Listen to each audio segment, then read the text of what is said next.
વડોદરાના વાતાવરણમાં ધુમ્મસ સાથે પ્રદૂષણ ફેલાયું. વહેલી સવારનું એક્યુઆઈ 288 પર પહોંચ્યું.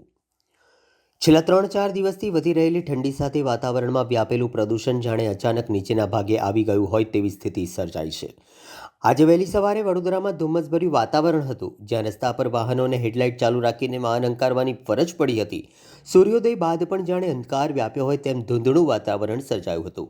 વાતાવરણમાં ભેજની સાથે સાથે પ્રદૂષણ પણ વધતા આજે વડોદરા શહેરનું મહત્તમ એક્યુઆઈ સવારે 7 થી 8 વાગ્યાના વચ્ચે 288 નોંધાયું હતું, જ્યારે શહેરમાં છેલ્લા 24 કલાકના એક્યુઆઈના સરેરાશ આંકડા પ્રમાણે 272 નોંધાયું છે.